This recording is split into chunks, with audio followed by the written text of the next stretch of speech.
வணக்கம் சொந்தங்களே, நான் உங்கள் மாயராஜா. தற்போது நம்ம நேற்று இரவு செய்த சகல காரியத்திற்கும் வெற்றி தரும் மையை படத்தை பிரிக்க போகிறோம்.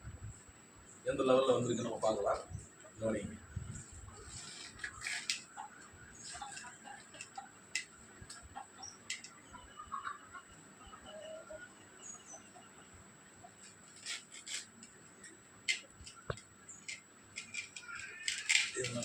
இவ்வளோ கடுமையாக இருக்குது.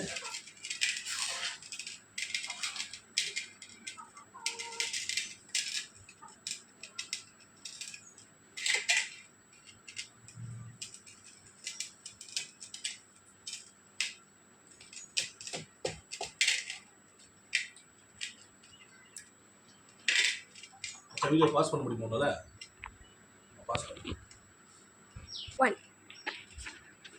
கவனிகள் என்று சொன்னாங்களே. தற்போது நேற்று இரவு நம்ம செய்த விடயம் எந்த அளவிற்கு அற்புதமாக கரியாக அமைந்துள்ளது என்று பாருங்கள்.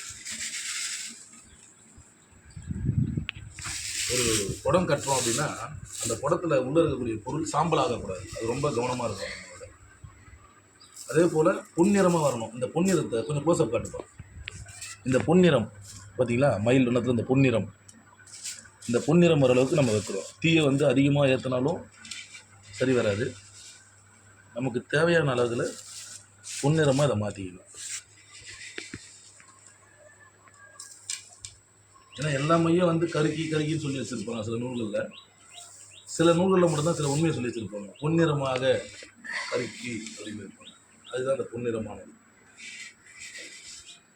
மை எல்லாரும் போடலாம், ஆனால் அதுக்கான பக்குவம் வேணும். எந்த தீ அளவில் எப்படி இருந்தால் அந்த பானையோடைய அளவை நம்ம கணக்கு வைக்கணும். இந்த தீ இது வரைக்கும் ஏறும்போது நமக்கு இந்த நிறம் வரும் அப்படின்ட்டு நம்ம அனுபவத்தால் தான் புரிஞ்சுக்க முடியும்.